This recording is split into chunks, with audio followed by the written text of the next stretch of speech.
So I quit in 2021. 2017 was the year I got the big job and was depressed the entire year. 2018 is when I decided, like, I need something different. And what I wrote down as my vision, in essence, was I need the freedom, or I want the freedom, to travel with my family 3+ months anywhere. And that became like the vision. I remember having a vision board with it was like a picture of a woman with her arms up on a beach and it said freedom. So this is the question. You got a $400,000 a year job. You're cruising up to the executive level. You moved to Michigan. You've been dreaming and working and grinding for 5 years to have this career. So many people listening are high performers, are entrepreneurs, are doing the same thing. You wake up and there's emptiness. Just walk us through that moment and what you chose to do. That's a great question. To give you a little more context, because I know for a lot of people listening, 5 years doesn't sound like a lot. 5 years was the push to get the big job, but with that company for 21 total before I left. So I started at 21 years old. I left at 42 years old, which was 3 years ago as we record this. Yes, I got the dream job, which was an executive level position, 400 grand a year, plus bonuses. I was an equity level employee. So I was an executive. I was getting $50,000-$60,000 a year in stock, much of which doesn't vest until years 3, 4, and 5 after it's rewarded. So I've got this big nut in front of me all the time, always looking out at, like, there's $500,000, there's 700,000 or whatever there. And when I'm 55 or 60, I can maybe claim it. I hope it's still worth that much. So walking away from that was a big piece as well. I got the job I dreamed of. I thought it was going to fulfill me. I thought it was the thing that was missing in my life, which is why I sold out for 5 years and just went all in. I took jobs laterally at the level down, right? Laterally, because that's what you're told for your development. Go hop on a plane 45 weeks a year and don't be with your family. That's a great development job for you. Cool. I did it. Now, can I have the job? No, go do this other job over here where it's a department we set up. We don't even know if we're going to keep it, but maybe you can make something of it. Well, what if I don't? We don't know. We don't know if you'll have a job. Like, sure. Okay. If you're telling me that's what I got to do, yes, sir, I'll dance. And I go over to that job for a while. And then finally they grant me the position that I'd worked so hard for. And man, it was a gut punch of like, oh, this isn't what I want. This isn't what it was. This wasn't that feeling of emptiness in me. The feeling of emptiness was that I wasn't who I set out to be when I was 14 or 15 or 16. I was so far departed from it. Not immediately, like, it's like anything, like 1 degree separation at 21. And then that just got wider and wider until I crashed. So when I made the decision to jump, which was in April of 2021, honestly, it was, I did not have a replacement for my income fully. I had some, but very little. I had money saved and I had a thought and an ambition and a dream. And amazingly, it was an extremely calm and a non-emotional decision. It didn't scare me. It didn't make me feel like, oh my God, what are you doing? Are you crazy? It was just when I made the decision, it was like, yeah, I'll just figure this shit out. I don't know. I got some money. I got a burn rate. I probably underestimated my burn rate to make it sound good in my brain. Like, I only spend this a month when I really spend this a month, but Everyone still in my lies. mind, Everyone lies about that. Exactly. I know I'm spending more. Even living down here in Punta Cana, I spend way more here than I did back in Michigan. So, but yeah, like the burn rate in my mind made sense. I had a little bit of passive income from some real estate that I wasn't even taking because I had my job. I didn't need to take it, but I'm like, well, I bet you I can pull out $4,000 a month, $4,000. And I was spending at least double that in a month. So I'm like, well, if I got that takes away half the burn. I got 120 grand in the bank and I've got a big idea and something I've kind of proven a concept on that I'm building. Let's go.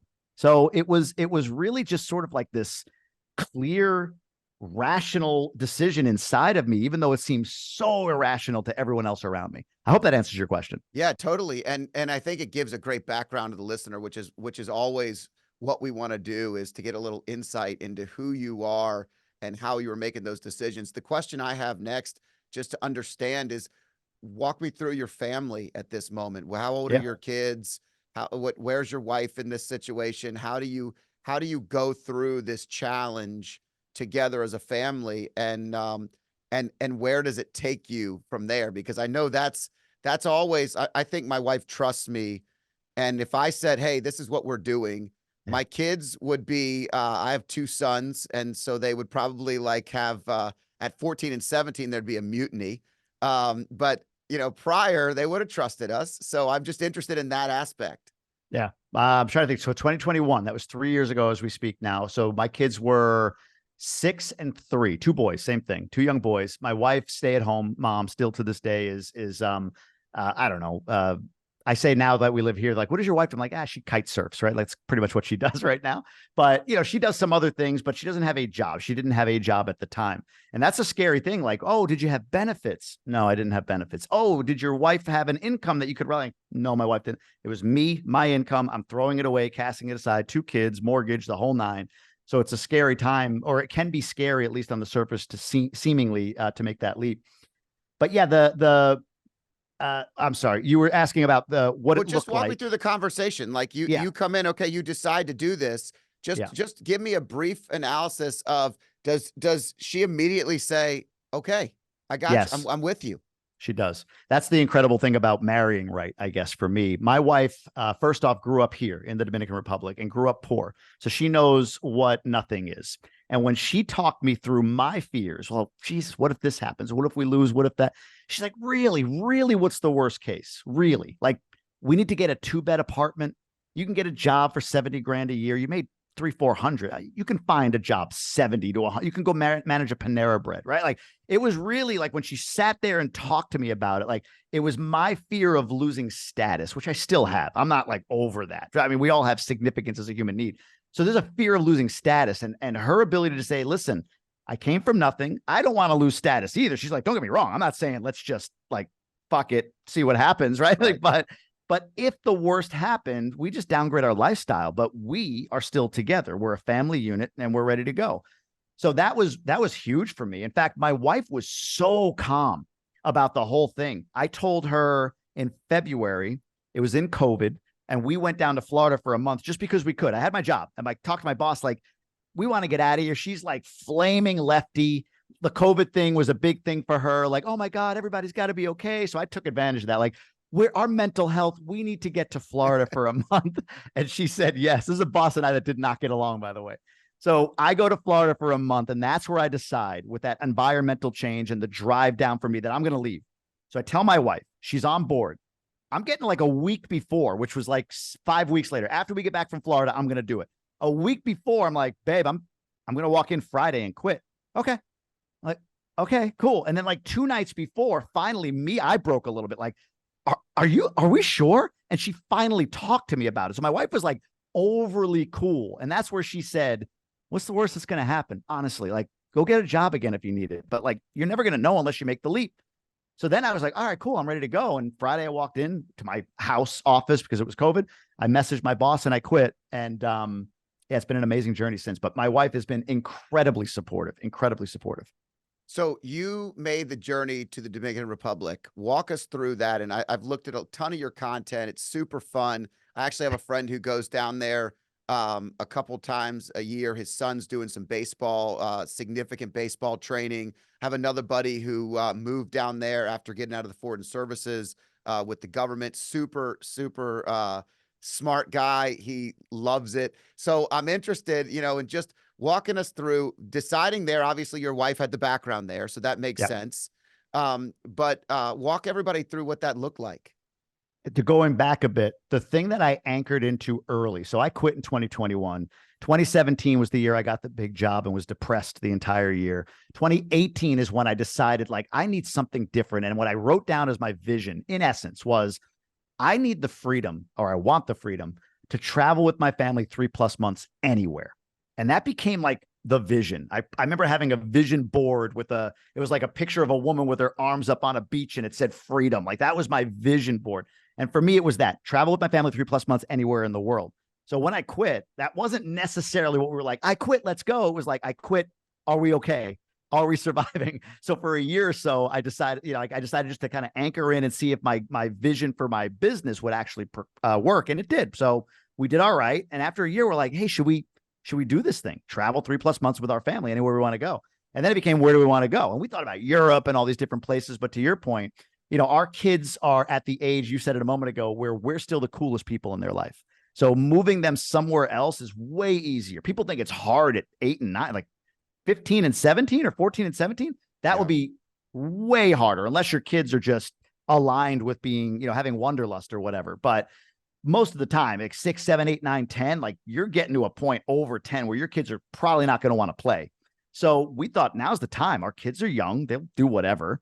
And DR made sense. She has family here, a ton of family here still. She immigrated when she was a kid, but the weather's amazing. And then we'd been to Punta Cana enough where we saw like it's really developed. I mean, there's no electric going out, Wi-Fi is high speed as we talk, like the roads are paved. Like this is a very developed part of the country, and we sneak out of our bubble when we need to go see, other parts. But so yeah, it became let's go there and give it a shot. And then when we made the decision to go, this was August 2022, I told myself it's got to be a first class move. So when we moved, I booked an Airbnb in what we knew to be like the premier spot down here for 6 weeks so we could figure out where we're going to stay long term. I booked a limo bus to take us to the airport. I booked 4 first class tickets to fly down here. Spent a bunch of money to do it, but it was like, you know what? I need to go into that understanding that I just manifested something I came up with in 2018 here in 2022 now when I actually made the move. And I got to do it so that I can show my family and show myself, like, not only am I doing it, but I'm doing it in abundance. So that was the genesis of the move. It's really interesting because I think I don't know how you grew up, and I'm interested in that as well. But I think growing up, I had a scarcity mindset. There was just enough and not a significant amount of any kind. And the mindset was constantly, we can't do that. That's too much. And my brain was wired that way. And it had to take this major turn of events as I got older and I started to see. I took my mom on a vacation 5 years into getting into the financial services industry, and I had a government job, and I remember calling my mom and dad and being like, "Hey, I'm going to take a job as a financial advisor, and I get really no money up front, and I'm going to bet on myself." And my mom's like, "You make more than we do with benefits and government benefits. Do you know how good that is when you're 55 years old?" And I remember saying, "Hey, I think there's something better than this." And I said, "But I'm not sure." And if I fail, I learned how to manage my own money along the way. That was my theory. And so what I'm getting to is we're sitting in Mexico 5 years later at the Grand Velas Resort. Like they're spraying water on my mom's face when she sweats. They wipe her brow. They filled her drink up so fast. I think she never has a significant amount, but she did in that moment. We had a great time. We're having lunch one day, and I said, "Mom, there's more out there. Like, look at this. There's more, but we have to think bigger. We have to think differently." And I'm so glad that you looked out for my safety, but I'm also so glad that now I'm thinking in a different capacity. So I had to break that scarcity mindset, and it was slow, and it still sometimes goes backwards where you're like, "Oh, maybe I should take it easy. Maybe I should be more protected." So, it sounds like you manifested the abundance and you went with it. Do you battle with that every once in a while, or are you still like just all abundance? Battling with it right now. Real quick though, what did your mom say in that moment? She was happy. She was What, just happy. but Like, did she change her tune? Like, you know oh, what? she totally. My mom is. First of all, she listens to all these podcasts, and which I think is the coolest shit in the My world. I mom mean, does too. we Yeah. sit Thanks, we mom. sit down at the dinner table, and my mom pre-dinner. We do a Sunday night dinner every Sunday. My mom will say, "Hey, I really loved the conversation with so and so," or she'll say, "Did you believe that bullshit that so and so was saying?" Like, I didn't believe. Is that like an act? And we have a good conversation, and I guess the answer is she's fully bought in. And I've always been a leader. I've always been somebody in our family that wants to help everybody in some bigger way, and I kind of feel that on my shoulders in a positive way, I'm blessed in a way that I can see things that maybe other people can't, and I want to help everybody feel it. So she knew that. She bought into that. She Yeah. believed in me in a different way, and I think she was just trying to protect like parents do. So it was more of a motherly protection comment, like, "Are you sure you want to not leave this?" And so she was bought in. And when she saw that, I mean, we went to a French dinner. She loved French food, and we had French wine. It's the 5-star restaurant that nobody can get into. And I booked it 5 consecutive nights, and we ate. I ordered like double dinners. I mean, I just That's went so cool. crazy. Yeah. And it was, and I think it was not just about what she was saying, it was about what I was showing. And Yeah. it doesn't matter if we don't do this, Mom. This is what a vacation is like. That was the first time she was out of the country. So I'd taken my dad a couple Wow. years earlier to Calgary in the Fairmont, and my dad, my brother went with me, and I gave him that experience. So when my wife was pregnant, Jamie, I made an agreement we would qualify for these trips. And when we first got married, I said, hey, I'm going to win all these trips, and I'm not going to not go on them just because we have a moment in our life that we can't. I really want to make sure I could take my family. We didn't do this stuff. We never went skiing. We didn't go on vacations. So I took my dad, a couple years earlier. Then I took my mom a couple years later. But both of my kids were either just born, or my wife was pregnant and late term and couldn't travel. And so she's an amazing woman too, to be supportive of those things. But Yeah. it was a reprogramming across the board. And I think my mom is really is accelerated there. My dad he sees the world the way he sees it. And I don't get too big thinking with him, because I'm proud of how he raised me, and it's a Yeah. different concept. I hope that makes sense. 100%. My dad still asks all the time, like, doing okay? Like, he's still got that, like, and he's a guy who started his own business, but his business also, he calls himself a bad businessman. His business didn't collapse or like, catastrophically, but it just sort of like wound down, and it never got the legs that he hoped it would one day. He was a plumber. He had a plumbing business. Yeah. My mom is my biggest fan. My mom is like, I'm a celebrity. If you ask my mother, so very similar in that regard. Scarcity. Great question.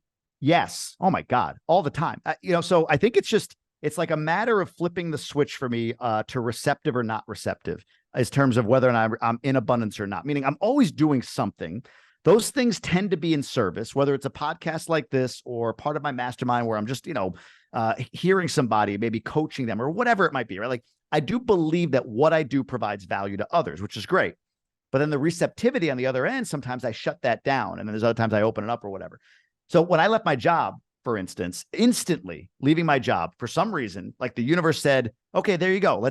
You just cleared out that 40, 50 hour a week thing. And here's two things you weren't expecting. Hey, for instance, GoBundance, who I'm a partner with, and I'm a member of that community. The guy that was running it is like, I got all these members or potential members that want to join. Like, you're quitting? I said, yeah. He's like, you got time? Like, if you can talk to these guys and they join, I'll give you like 10%. It was like 10 grand to join. Like, yeah, that's fine. Yeah, give me a list. I'll call some guys. And I just had, like you said, conversations, and like 20 of them joined in a month. I got a $20,000 check. Like, oh, that's interesting. I spent 4 hours this month on interesting conversations with guys, maybe more than that. Say 8 hours this month on it, and I got 20 grand. Okay, that's kind of that persisted for a while. It was like an extra stream of income I wasn't expecting.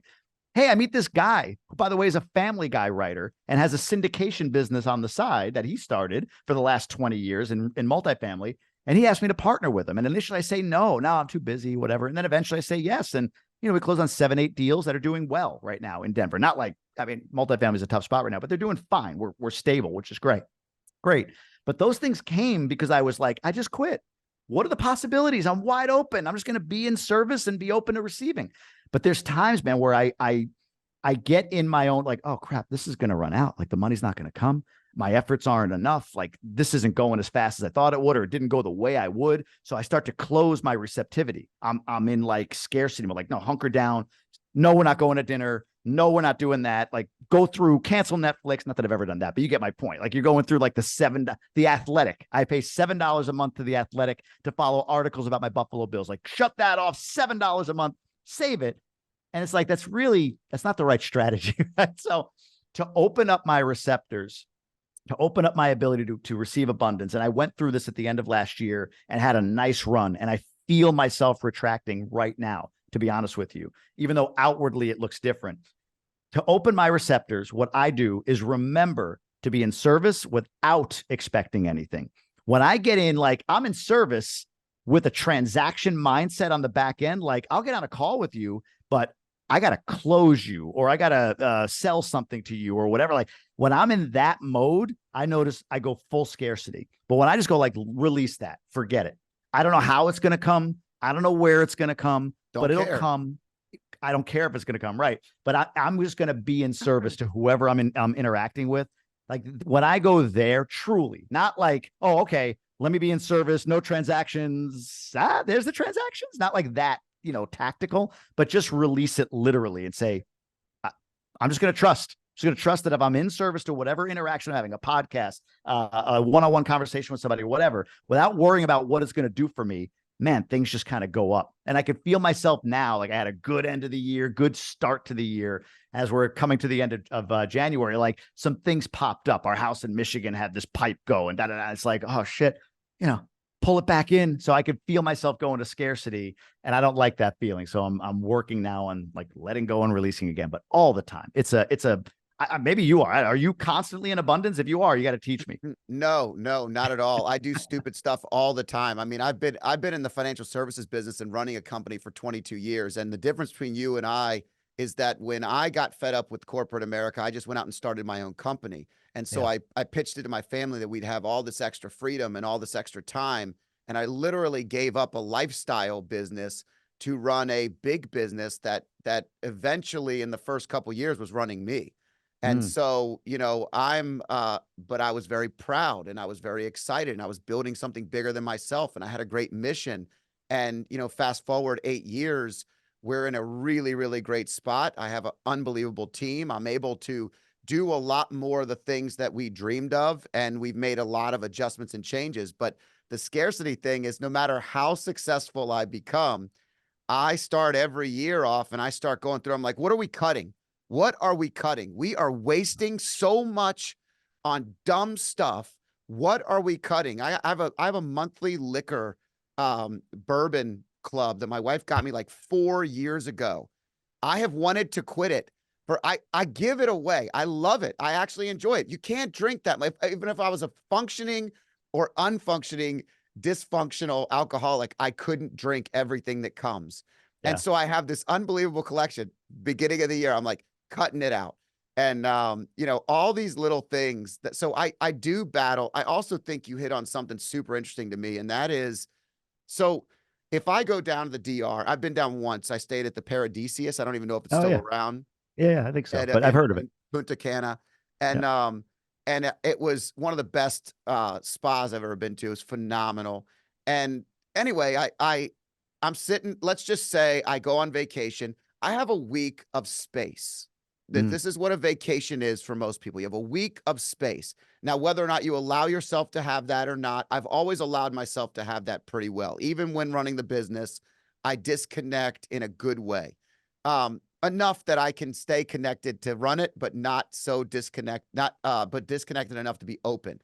When you're sitting in a restaurant and you are free and your time is open, you meet really cool people. And you have time to actually develop relationships. And so this is the interesting dynamic is really good stuff can come your way all day long if you create time and space in your day, in your schedule. But if you're so overscheduled and overrun, there's really no ability. Your brain is simply moving on to the next thing. And I think that's the scarcity thing that I would struggle with. I've focused really hard in the last several years on starting slow, prioritizing health in the morning, health and mindset and spirituality with my scripture readings and things like that. I start slow. I open up the schedule. My assistant does a phenomenal job of creating gaps. And even this year with the podcast, I'm coming up on the 1-year anniversary in April. And my big, it's awesome. I'm excited. We've had great guests. We've taken off quickly, but here's the point. I feel really, one of my goals was slow down. I've had so many great guests and I've created really great connections, and we might have a couple texts, back and forth, or haven't really deeply connected with too many of my guests in the way that I would have liked to, that the ones that opened up opportunities, because not enough space, not enough time. That's scarcity in a different way, right? Bob Proctor? Yeah, I know Bob Proctor. Yeah, I don't know him personally, but I know of me him. Neither. Yeah. I mean, he died anyway. But I mean, do you know of Bob Proctor? I know of him, yes. Bob Proctor has something called the law of the vacuum prosperity law, or law of vacuum prosperity, something like that. Vacuum prosperity law, we'll call it. And it's exactly what you described. And it's an amazing thing. Like quitting the job, it's sort of like, it feels so woo-woo and airy-fairy to say it. Like somebody goes, "What? Okay, you quit a $400,000 a year job and then you vacuum what?" But what it did was, and what you're talking about is it created a vacuum. And so the simplest example of this is like, right, I want a new couch. Well, I can't put a new couch there because the old couch is there, right? I need to remove the old couch, create a vacuum whereby I can place the couch that, more aligns with my stylistic choices or whatever, where it was. Or even better, you empty your closet from all your old clothes. In 6 months, it's going to be full again with new clothes, right? Every Correct. time. But once you have to create space if you want prosperity to fill it. And to your point, that's your schedule, that's your job, that's whatever side hustle you're doing that's not working. And if you don't love it and you're just doing it to grind, whatever it might be. And man, I love hearing what you just said about a couple of years out, the job owned you, man. I'm on like a transitionary path with that, where it's like, it owns me. No, I got it. Nope. It owns me again. Nope. I got it. Like I'm on top of it. And so like right now, my thoughts are everywhere, but I want to land this with you, because I want to get your thoughts if you don't mind. Take your time. Take your time. We can go. I'm ADD as hell. I love it. We can go everywhere. Well, good, because then we'll both be all over the place. But the concept I want to talk through though is this idea of like balance, I guess. People talk about like work-life balance, and then you said it, like elimination. I think, and I go through the same thing, like what can I cut? And it's smart to do that. But my mind before Monday of this week on cut or cut back was to literally eliminate. So as I look at what I'm doing right now, right, I leave my job. I left it with a belief in my Emerge mastermind. I had built this Emerge mastermind. I wasn't taking any money from it, but it proved the concept. And I was like, man, this has legs. I could see this going. That was that thing I believed in when I left, and I had some real estate to anchor me. That was kind of my two whatever that I went into. So I'm like, all right, I'm going to build this business. And I kind of went all in on that business. But then, GoBundance calls and said, hey, do you want to make these calls? So I'm making these calls over here, right? And well, that's bringing in some nice money to live on, right? Like I'm not going to complain about that. And then the multifamily opportunity comes up to be a syndicator. So I'm over here as well, right? And then more recently, I have my podcast, Tribe of Millionaires. So I'm kind of over there doing things. And then, a lot of people are asking me how you do your production work. So fuck it. Let's make a production company that just launched a couple months ago. So now I've got like all these irons, right? And for a moment there, I was like, good. Like I had people I put in place in Emerge to build myself out of working in it, and now working more on it. But then I've got this production company. And as I thought about elimination, I'm like, do I need to cut the production company? Or do I need to stop? Do I just stop doing the podcast? Or do I need to stop creating content about the Dominican Republic, which is my Instagram feed, right? Like, I'm like, do I need to stop all of that? So Monday, I was in Miami interviewing Grant Cardone. You're familiar with Grant Cardone? We all know Grant Cardone. So Grant Cardone, you can think of him what you want. Not you, but whoever's listening can think of him what you want. He's a polarizing figure in so many ways. I've learned more love him, but those that hate him, they hate him. They really hate him. So I'm sitting down at his studio after having done, say, 40 hours of research on the guy, right? He's not even in the room yet. We walk into his office. You ever been there? Have you ever been to his office in I have not. Miami? My first time. The security guard walks us in, and the dude sounded like Grant Cardone, and he acted like Grant Cardone in a good way, like very gracious, bubbly kind of guy. Brings us in, me and we had a videographer, and I had like a special co-host, if you will, for that episode, that arranged the meeting. So we go in, the security guard's just like, he's talking to us, really like, can I get you water? What can I do? Bathroom? Let me take you to the bathroom. Really great guy. The receptionist, same thing. We walk into his bullpen, and this is like all of his salespeople, like in these little cubes, really vibrant spot. They're all waving. They're on the phone, and they're like, how you doing? Blah, blah, blah, blah, blah. Every one of them. Like this, it's like Cardone manifested in all of them. You go into his studio, and his videographer, Johnny, who's been with him 9 years, I learned from talking to him, man, this guy would kill for Grant Cardone. Like this, he's amazing. After the interview, Johnny's telling me, like, dude, he usually graciously cuts people off. He would have gone longer if you didn't stop. I'm like, yeah, but his assistant came in. He's like, no, I get why you did, but like, he loved it. It was great. Blah, blah, blah. Like, let me get you an intro. Let's do an intro. He's like, whoa, right? So I'm sitting there like, holy shit. Then I have the interview with Cardone. And when I listen to Cardone talk about what he does, how he does, and I'm looking at the operation of Cardone 10X, the whole nine, right? Cardone doesn't do anything. He doesn't do anything in those businesses. Everything is done for him.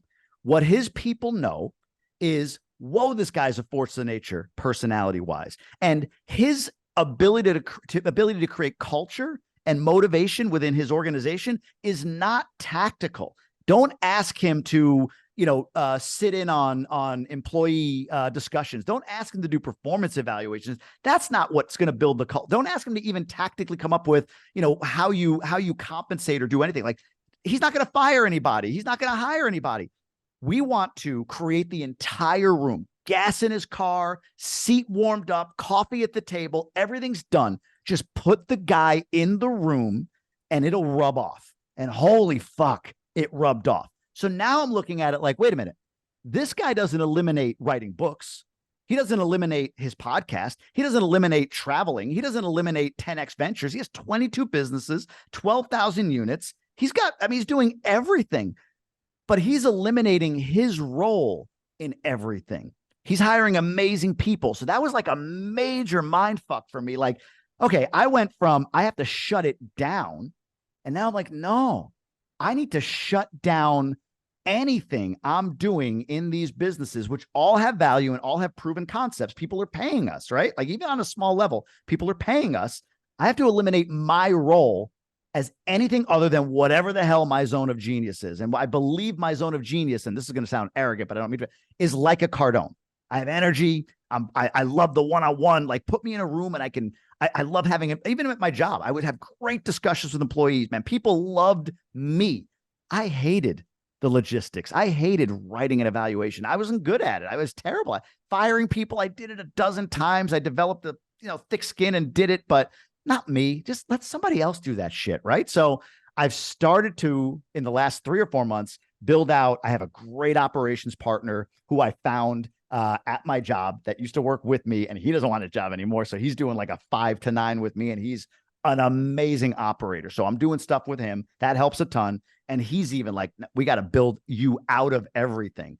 That is elimination for me now. That's how I'm building abundance. So long answer to this, but like your point about like, I got owned by the business. Like, I'm still there. I'm not going to like, oh, I figured it out. Not at all. But I've seen conceptually what it can look like.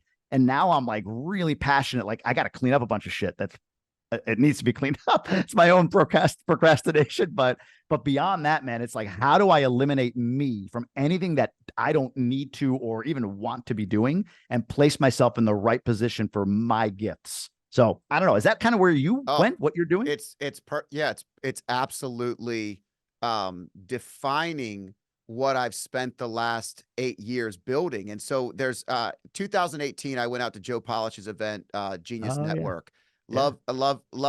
I'd been following. I felt like I needed something, a spark. I needed to be around people that thought bigger. I needed to have something outside the box. So I go out there and I'm going into a business where at the time, the average age of a financial advisor is 62 years old, and they have no step down. They have no step down plan. They have no succession plan. So my goal was to do what I do, but then to go purchase and acquire and merge practices of retiring advisors, because understanding what's important to them, all these things was something I felt like I could connect with. And we did. So I go out to the first event. There's a panel of how to build your business and always have it ready to sell. And this is the panel. And the average person up there sold their business from anywhere between 50 million and $500 million. Wow. And one of the things that I don't remember who said it, I apologize because I'd love to give them credit, but I've been using it ever since, is that you have a choice in your business to be the God or a prophet. And if you're a prophet, it will be successful. If you're the God, it ends every day with you. So in a service business, lots of people become egocentric. I'm the only person that can handle this client. I'm the only person that can do this. Nobody can do this. And it's a shot to your ego to change the dynamic. And I had slowly started to change my mindset over the course of, let's call it at the time, 14, 15 year career. I had 2 full-time assistants. I had given a ton of stuff that was away from me, but I hadn't really put the right pieces in place.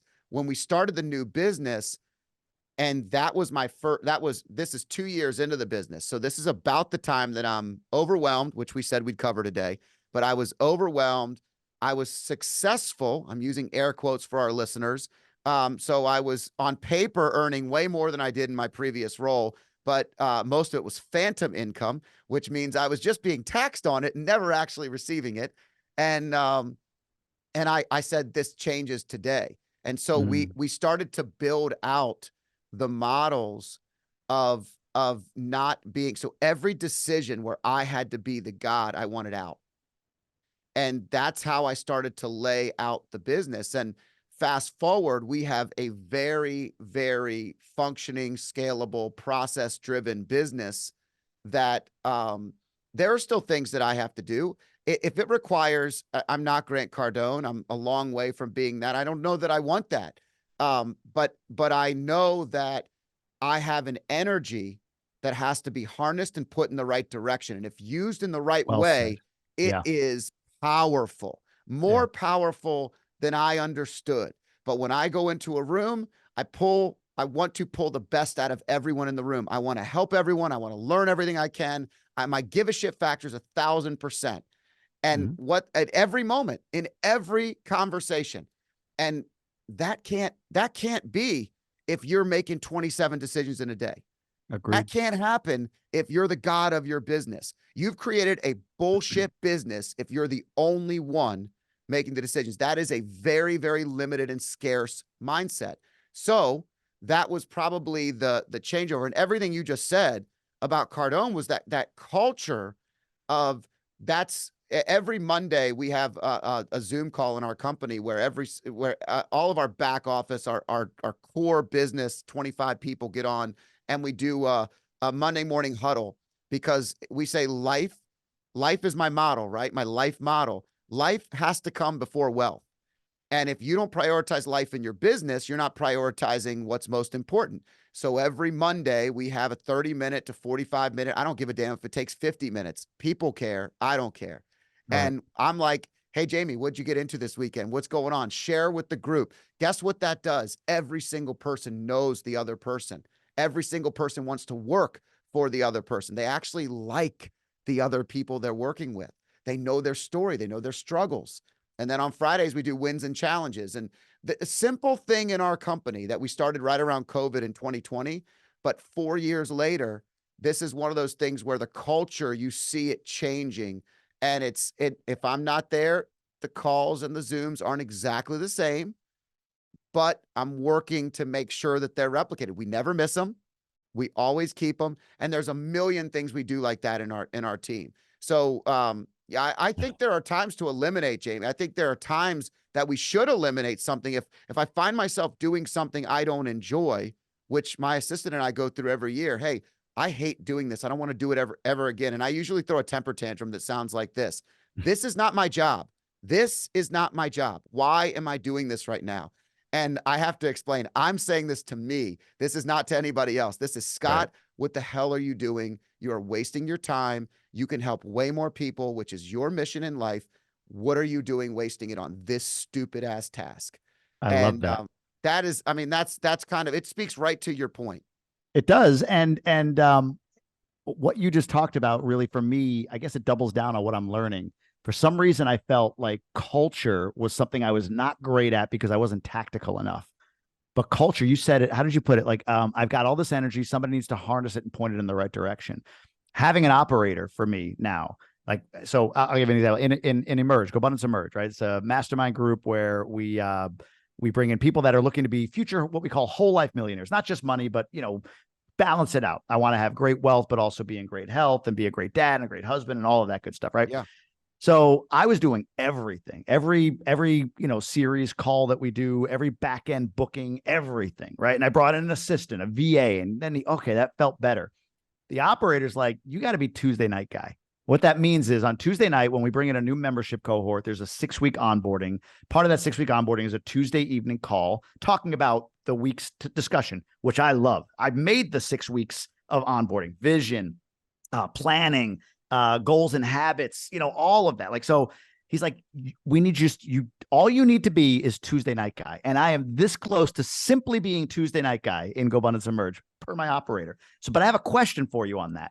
My thing was the operator. Like that was like, yeah, I was moving a little bit. I got this guy, this VA, blah, blah, blah, blah. But like the big, bold, can operationalize my crazy visions without and get me out of my own way move was him. Tactically for you, as you said, okay, I'm looking great on paper, but it's changes now. What was the first or biggest tactical move you made that allowed you to switch to where you are right now, or when you're at your best? Two things simultaneously.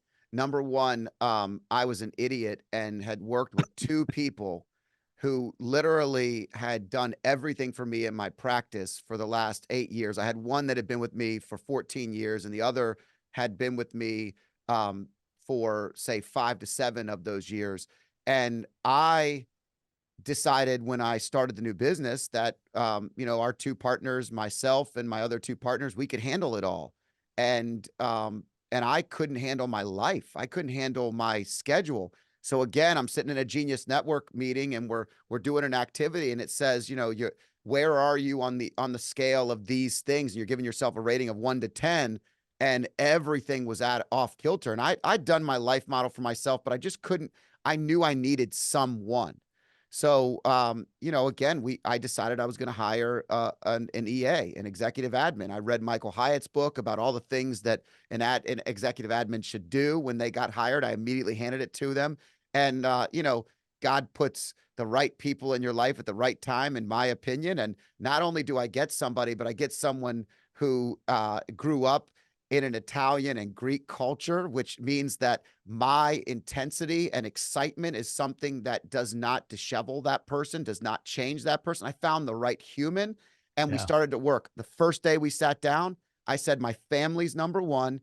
Every single kid's soccer game, everything that's important to my wife, I need help there first. The business can wait. You're hired for the business, but that's what I'm screwing up. And I'm not screwing it up where I was missing games, but I just wasn't where I wanted to be. I wasn't where I wanted to be. Number two, my one of my best friends in the world, Valerie, she listens to a lot of these as well, just like my assistant, by the way, listens to every one of these, Wow. and is amazing at that.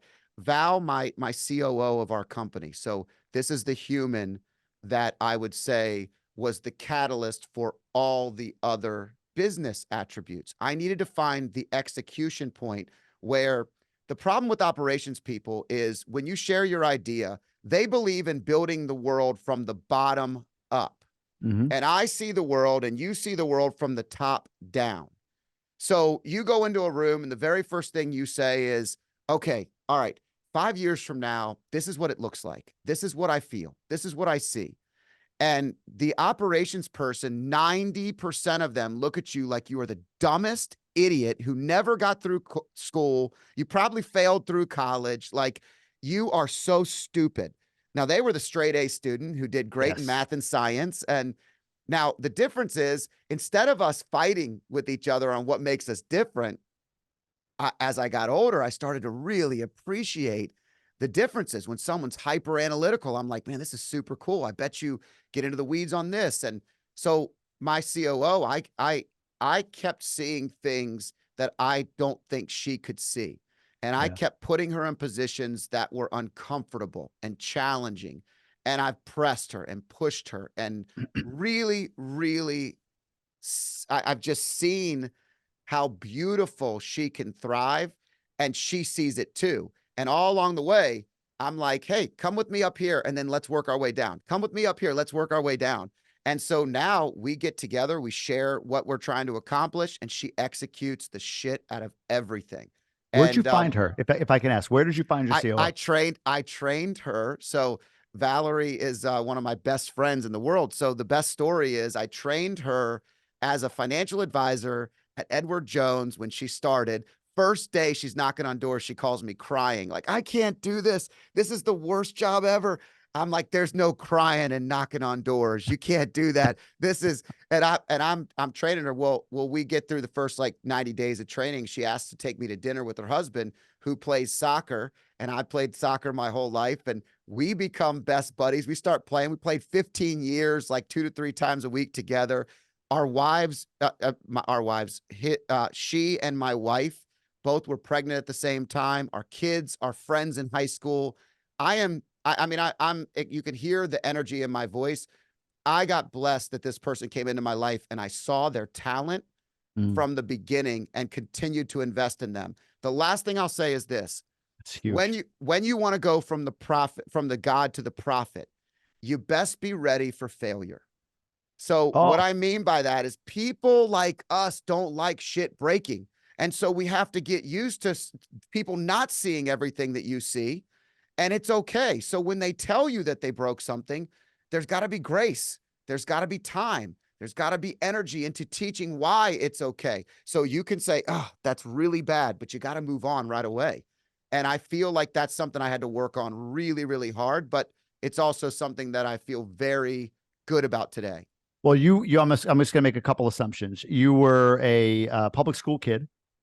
I went to Catholic school through 8th grade, then public high school, but yes. Same thing. Yes. Catholic school, public school. I meant more like traditional school. You went like the traditional school route. That's one. And two, you said, how long were you corporate America before you went out on your own? 14 years. 14 years, right. So you went 17 years of schooling with college. Did you go to college? Yes, I went to. So 17. I graduated early. Went to work for the Attorney General's office. Wore a suit at 21 every day while my buddies were enjoying their senior year and partying. I was literally getting calls in the morning as I walked to work in the rain. Yeah, and they were just getting in from the night before. And I remember thinking, "What have I done?"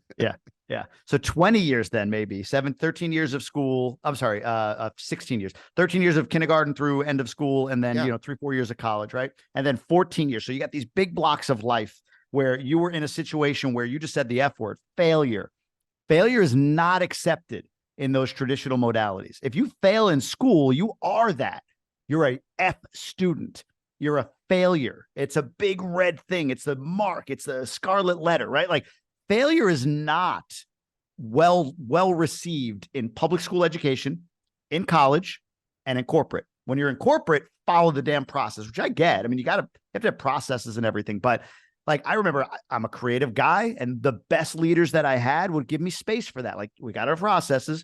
Hey, go play in the sandbox over here. That maybe you come up with something. They want to harness that. But the worst bosses I have, including the last one, which I'm glad I had, because she was like, if I didn't have her, I fear I might still be there, like unfulfilled, but it's not bad enough. Like, she was my bad enough in that moment.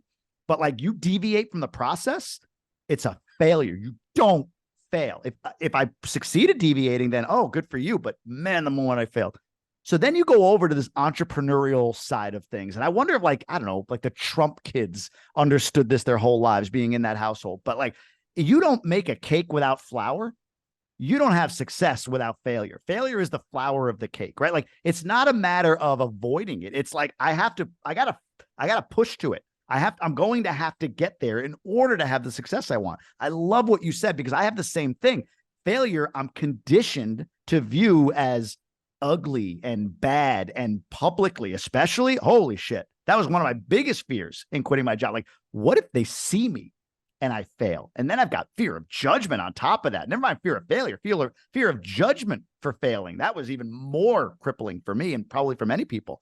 So anyway, but failure on this side, in this world, like, I'm trying to learn, but I could see where, like the Grant Cardones and his kids of the world, like, failures, like, let's get there as fast as we can, because it's inevitable. It's not avoidable. You can't not have it. Doesn't mean you go bankrupt necessarily, failure, but along the way, like, that idea didn't work, or this way of implementing the idea didn't work, or, whatever, like customer issue, who knows? So I love what you said about failure. And if I could, just one other thing you said about your wife. My first thing is my wife. I thank you for sharing the two tactics. So, having people in place that do the things as opposed to you doing everything. Like, it's gotten to this point with me. Like, I have a problem saying no, and especially to my wife. So when my wife says to me, hey, in 3 weeks on Tuesday or whatever, this is going on, are you free? Yes, I'm not gonna tell her no. Like, first of all, I'm afraid to death of her. And second, like, I want to please my wife. So pleasing to me is saying yes. Well, I'm doing the exact opposite in many cases, because there is something going on Tuesday that I can't fulfill for my wife because I've got a conflict, and now I got to choose. And that creates so much stress for her. So talk about the who's, the people. this one assistant who is a virtual assistant. I pay him like $5 or $6 an hour, right? He's not, that's high for there, but like, he's not like a $50,000 a year employee or anything. My wife on the daily gets an email from him with my schedule. And then he sends her the following week's schedule. When she wants to put something on my calendar, she talks to him. I'm out. Like, that sounds crazy maybe to some people. Like, you don't even talk to your wife about your schedule. I'm like, it's not that I don't talk to my wife about my schedule, but when it comes to like the sanctity of my marriage and the sanity within it, and me being this people pleasing, want to say yes to her, and then I double down and double commit, she's way happier talking to Mark and having him put on the calendar what I need to do that day. And to your point my energy in that direction. The soccer game, the allergy appointment we went to yesterday, 2.5 hours away in the capital city down here. So yeah, anyway, two different things I know I just talked about, but those are just a couple of points I wanted. Failure's huge.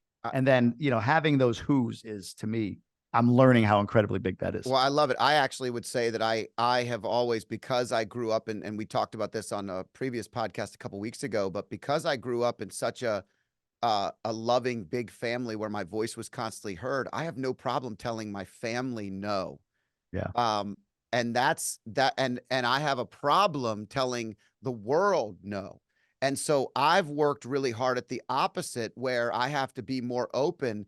The other thing that I think that to sum up a couple of the points that we made, when I think of the wealthy, the successful wealthy, not the enabled wealthy, because there's so many kids of entrepreneurs that become, and I've seen it happen so many times in 21 years of this business.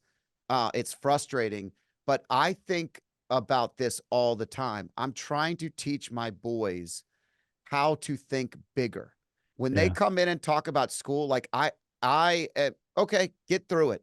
Get good grades, get enough that you might be able to get a little bit of money for college if you want, but I don't give a damn. I don't care. I don't know their teachers' names. Don't care. Don't care what subjects they're taking. Don't care. You know what I want them to learn?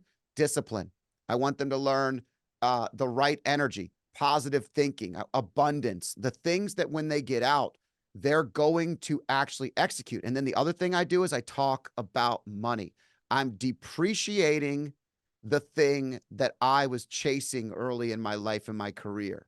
Oh, I like that. I have to bring them in to understand. So I talk about big numbers. And now that can backfire later in the sense where they might think, well, I'm never going to do that. Or I don't care. I've got my boys, and I told my oldest son he's going to play Division I soccer next year. I'm like, hey, go play Division I soccer and have a good time. And when you're done, if you want to go try to be an NFL kicker, figure it out. Like, go try shit. Go do stuff, because your dad didn't do those things. Now, here's what I'm going to tell you. I'm not subsidizing your life while you go figure it out. Again, air quotes, listeners. I am not. As I've built my success and whatever wealth we have, it ain't yours. It can be one day, and we'll all share in it, but it's not for you to tap into at will. And so that was the point on the children and the entrepreneurship. And you had one other point on the last thing, and I've forgotten the wife. Was it the wife with the assistant schedule? Yeah. Yeah. And the last thing I would By the way, say, I'm good if you are. Okay. Yeah. Let's continue. Yeah. I'm good until for about 10, 15 more minutes, and then I've got to hop. So I would say on the wife's side, it takes a little bit of time. When I hired my assistant, the first year or so, there's a little bit of a nuance, and trying to get figured out how the schedules work. And I don't want somebody superseding what's important in the family. At the same time, I agree 100%. Like, I need them to communicate, not me. Yeah. And so now we're at the point where, it's a couple years in, direct communication. This is really important. I overwhelm my wife with all the stuff that I do. Same. And then I overwhelm myself by telling her about it. If I actually stop and start to talk through everything I have, I start to get overwhelmed. I'm like, oh God, I got to do this. I got to do that. And so I do better living in the present. And so she'll be like, what are you doing tomorrow? I'm like, I haven't looked at my schedule yet. She's like, what are you talking about? I said, I'll look at it right before I go to bed. I'll have an idea of what tomorrow looks like before I go to bed. I'm not looking at tomorrow's schedule every day, because if I did that, I'm like, I just see everything that I have to get Same. done, and I it wake up becomes at 3 in the overwhelming. morning. Yeah, I Yeah, wake up at 3 in the morning and I have a to-do list. I can't get back to sleep. Absolutely. I go months with that. I'm in that right now. I love that. I love that. That's probably what created your word for this year. Presence. presence. Is that what did that? I'm going to double down on being present. Yeah, I think it's something that I've been working heavily on for a lot of time. I'm actually really great at presence, but I'm not always really great at the time I spend in presence. And so I want to be, and what I mean by that is I want to be mindful of the present moment. Like I told you, my give a shit factor is 1,000%. I have no Yeah. problem being all in right here, right now. But I don't want to move on to the next thing too quickly every time. And that's what I mean when I say presence. I want to have deeper relationships, not wider relationships. I don't want to do interviews with people that you can't connect with or be friends with. And, I want to have conversations with people and connections that we're building something bigger than ourselves. And that's just on the podcast. That you take the business and all the other things, there is a presence. I spent more time in the first 15 to 20 days of this month just popping into offices and having conversations. I was not very present last year. We went through a big strategic partnership and a major change in the business, and it was impossible to do what I was really great at doing and what I love to do. And so I just made that a priority for this year, if that makes sense. It does 100%. It's funny. I'm hearing you talk through that. And I want to touch on the podcast thing here in a second, but my theme for the year is stay on offense, higher defense. Stay on offense, higher defense. So my way of looking at that, and it's funny because like the Cardone observation I gave you earlier, it's sort of like doubled down that concept. I know when I'm in, the best version of what I can do, like whatever that might be, it produces the most everything, abundance, income, you name it, right? And then hire out the defense. So like a bookkeeper, I've never had a personal bookkeeper. So I've got like a pseudo one now for what I need. I don't need like a full on bookkeeper, but what I need. A personal trainer was hiring defense. I've started with that and I'm actually sore. I haven't been sore after a workout in a while. So like this dude, he's making me do shit. I'm not on my phone between sets, right? Like I'm actually having to do stuff. But on the present side, so the podcast, to your point, man, like I think it's such an understated. I think about if I were to talk about people say, wow, you quit this job and then you moved abroad and da da da da. I would say that even though I honestly don't make any money directly on the podcast, truly, like, we're talking about sponsors. We haven't done that. We've just sort of kept it organic, but I make money on like the downstream of the podcast, if you will. But the podcast itself is probably like the number one leverageable item that I could speak to that has allowed me to think to the level of quit the job, move abroad, right? All of that stuff. The connections I have, in my phone right now, like I don't know if you know Sean Casey, 3-time Major League Baseball All-Star. He was the hitting coach for the Yankees. We chat. He was on the show a year and a half ago, right? Like we stay in touch. I think Cale Sean Owen, Casey, did he go to the University of Richmond, I believe? he I did. think. Look at you. Yes, he Yeah. did. And Yeah, Sean absolutely. Casey, because a guy I lived with in Richmond, Virginia, an older guy was doing work at the University of Richmond and became pretty good and knew him pretty well and always talked of him. The So guy, super is the interesting.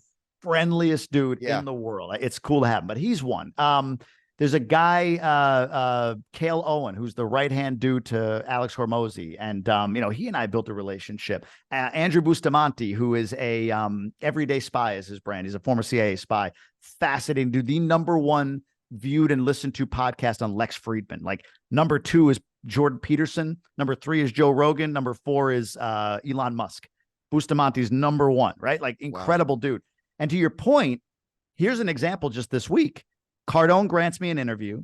His his COO, Sherry, is the one organizing everything. So for me, it's like, well, this is really kind what she's doing. She's setting everything up. Come into our studio. We'll film it. We'll send you everything. So I start looking up Sherry and I see that Sherry is somebody that is into music, live music. So I want to send her a thank you gift. I send her this plaque with her name on it, wood carved from Etsy. Etsy's my spot. Wood carved, and it says the chairwoman rocks because everybody calls her the chairwoman with a little musical note on it, right? She loves music, live music. thank you gift. And at the same time, I text Andrew Bustamante, the dude I just mentioned, the spy, and say, hey, man, I know you're getting on bigger shows. I just saw Cardone in my prep was interviewing this dude about China. You've got an alternative view on China. Do you want to be on Cardone's if I made the intro? He's like, absolutely, I would. Email Sherry, hey, would this guy be interesting to you? I'd be happy to make the intro. Oh, yeah, Grant would love to interview him. Like the ability to form relationships and leverage those, not leverage, that's not the right word, and help others by my enjoyment of forming relationships, right? Like it's incredible. And what comes of it comes of it. Like I'm not looking, again, I'm not looking for the transaction. Like, Right. okay, Sherry, I sent you that. Can you send me this guest, please? Like, no, maybe one day it works out that way, but the momentum gained and the little feelers you're putting out into the world, like you just got to sit back and trust they're going to come back. And if not, I'll die, whatever. But the point is, the podcast to me, when I get in my own head, when I'm in my own way, I get a guest like you and I hear like, keep going. Like, listen, well, you're not a guest, I'm your guest, but I listen to you and I'm thinking, you know what, keep going. Like you're 8 years, I'm 3. And I feel like I'm suffering from what you suffered from at the 3-year mark. And I'm in that space of like starting to wobble, maybe hopefully toward what you've built, but it's like, keep going. Cardone's another one. End of the year, I interviewed this woman on abundance and it was like, that's my issue. The abundance thing. Like I'm not being receptive. What I talked about before, the podcast is insane. If you use it appropriately, not for like clicks and views, but for the relationship you build with the people that you actually have on it or the ones that you go on. So anyway. Yeah, I call it moments of mentorship, right? I was 100%. always pretty bad at finding a mentor. Like if you asked me who I admired or what I struggled with that early on, especially even in my career, I would be like, because so many times I felt like I could see things past where someone was trying to teach me and take me. And so it was like, gosh, can I get somebody that, so I get in a room like Genius Network and now I'm surrounded by all these other individuals. I do the podcast and every conversation has me thinking in a different way, in a wider way, in a deeper way, in a unique way, in a reinforced way. You know, we do all these Instagram reels and you do all this stuff. You know how many times someone texts me and said, hey, I saw this reel. It really helped me. And I go back and watch it and I needed to see it at the exact same time. Like Yeah. humbly, just because we know something, just because we practice it a lot and more than we ever did, doesn't mean that we execute upon it all the time. So I need these reinforcements. And the podcast is one of those ways to reinforce the things that I love. I don't look at this as work. And the older I get, the more and more I want to do things that don't require me to feel like I'm working, but that are adding value to my life and other people. And I think leverage is a fine word as long as it's used to lift someone else up, which is what you were using. You were lifting someone else up. You're connecting. You're thinking of how can I help these individuals? And how can I make an impact? And how can I thank this person? Because I'm really grateful.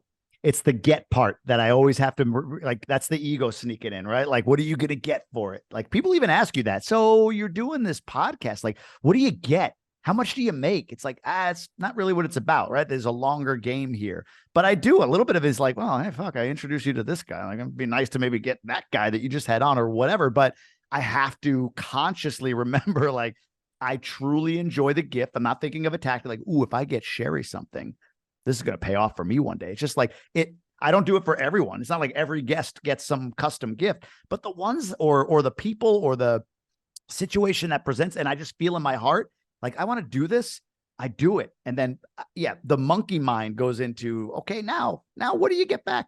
And that's what I always have to work to avoid is trying to figure out my, I don't know, my ROI, I guess, on anything that I do. Because the ROI, man, if I track back 5 years, just joining a mastermind, like Genius Network is incredible. I'm in GoBundance, right? So just joining a mastermind and being around people thinking bigger, like you said it so well, like, okay, now I'm in the room with the people that I can really learn from because they are thinking beyond my thinking. That changed everything. And I can't tell you the moment or the day or the conversation most of the time. Like there's certain things like this guy said that it changed things for me, but it's just environment. It's just who you're around. And the podcast is another element of that. Twice a week, I release an episode with somebody really cool, like whether it's really well known or not, they're really cool. So anyway, I wanted to rant on that for a second. I think it's a good reminder that you got to really evaluate the who's in your life. You have to look at who are you surrounding yourself with and who are you investing in? Because at the end of the day, those that we invest in will be investing in us. And that's really the key. And so many times you talked early about it, giving without expectation. That giving, you didn't say it exactly that way, but you said it in your way, which was Yeah. exactly the same point. Giving without expectation is something that you have to condition yourself to actually be comfortable with. It's not something that is natural. We all want something out of what we give. It's natural to feel that. But the reality is the cream rises to the top. You know, deep down, the more you see it, that the more I give, eventually I'm going to have somebody that's going to be like, dude, I saw this interview the other day, or I saw this thing and I reached out. It happens all the time, but it's the Same. good people start coming up. And I love that. It's almost off-putting when you see your mentors do it, but you realize like that's why they do that. Like the people that you really admire, that you get around or whatever, Yeah. which I'll delineate those two groups for everybody in just a moment, because I think it's important. I know you got to jump, but so when you get around that person that you truly admire and they're just like offering up, and you're sitting there maybe conditioning the same thing, school, corporate, like, what do they want? I remember when I moved to Michigan and somebody brought us cookies, being a Northeasterner from New York. First thing I thought was like, what do you want from me? And they're like, no, I just want to give you cookies. Right? But like when you get around that mentor that's just giving and pouring into you. And honestly, what I learned that I do give back to those people is my action. Like I actually take action with the right mentors on the words that they decided to give me or the time they decided to give me. And then they see that. And I do it now. And I get talk to so many people that just want to ask me questions to find what they view as the competitive advantage I had in order to achieve what I've achieved. Oh, it's because your kid is in special needs. Oh, it's because this. And then there's the people that you talk to that say, hey, remember what he said, do this? I did that. Well, you moved across the country. Yeah. I took a job with this guy. Like, wow, fuck, what else do you need? Like, I want to do more with that person, right? Yeah. Like that's the give back, but that's two different groups. I realized up to 40, I had amazing remember when people. Remember when, right? Like, remember when we did this? Remember when? That's my family, my not my wife, my mom, my dad. Like, remember when? And those are the people you were talking about. That like, I only know you for this, what you've always been. So when you said to me as your mother or your best friend or the guy you went to high school with that you want to go do that, like get away from the government job or whatever, like I want you to be safe. So I'm going to drag you back over here to remember when, because I only remember who you've been. And when I got really intentional with this other group is when everything changed. And that was my Imagine When community. The people that I go in and tell them, well, this is where I want to go. And they're like, yeah, they remember, we don't even know who you've been. I just met you. I don't know who you've been, but I'm going to hold you to what you said you want to become. So the moment that you start to deviate from the version of me, version of you that you painted a picture of for me is what they say to me, right? Like you told me you're going to be top 10 podcaster. That's one of my big audacious goals. I want a Rogan size show. Well, you want to do that, but you're doing this like the Remember When guy. I don't understand. I don't know Remember When guy. I only know Imagine When guy. Like those people changed everything. And that's the podcast. I get a lot of Imagine When people on that maybe aren't holding me accountable, but they're allowing me to continue to visualize and dream. And then I can take those dreams to the people that I surround myself with daily in this Imagine When crowd. And they help drive me forward. It's how I quit the job, how I moved down here, all of it. It's who you surround yourself with. That's my take. Imagine When is a great way to put it. And I think the key is if you surround yourself with dreamers who actually still have dreams for themselves, then they also will believe in yours. If you surround yourself with a bunch of people who have failed their dreams and quit and stop believing in theirs, they certainly will never believe in yours. And and when you get good at reading people, or if it's a talent of yours, you often will see right through somebody in the first 30 seconds. I call it the how to win friends and influence people, robots, where they come up and they shake your hand, and the shaking of the hand is off. It's not even like the rhythm isn't even right. They're looking you in the eyes. They're cold. They have nothing that they're saying your name every 3 seconds. Yeah. Scott. It's so weird. Yeah, Scott. So Scott. Yeah. And I immediately start to do this. I'm looking away. I'm like, who can I leave this person for? Cause I am not investing in a robot. I'm not doing it. You have to know who you are. This is like people that struggle in relationships, right? You don't love yourself yet. When you love yourself enough, you will be attractive to other people. You will draw them in. You got to love yourself. You got to feel it. You got to go. ROI is the relationship, not the return. And so everything you said, the imagine when, is a great way. We should probably wrap it up. I don't think it's the last time we're going to be talking. So this is a great conversation. Jamie, you continue to live your dream. You share things authentically. That is what people need to hear. They need to know that the stories, the challenges, the reality of what we all go through every day is the same reality that they're living today. How do people find you? What is most important for people to know about you as we cap off this podcast? I appreciate it, man. This has been a blast. Instagram, I'm all over. At the Jamie Gruber is my handle. I spend a lot of time on there. So at the Jamie Gruber is probably the easiest. Otherwise, you can go to gobundanceemerge.com if you want to check out our mastermind. But at the Jamie Gruber on Instagram is probably the best place to follow along. Yeah, and if you've been listening to this conversation, what you realized is he is a great conversationalist. Not only is he responding to questions, but he's asking questions. And that creates somebody wanting to share more. And the more someone wants to share, the more you, the listener, get. And that's what makes a special conversation. So, Jamie, I'm honored and grateful to have you today. Thanks for being on the show today with me. Means a lot. Thank you. I hope you enjoyed this podcast. If you liked it, there's more where this one came from. Click here and enjoy some more.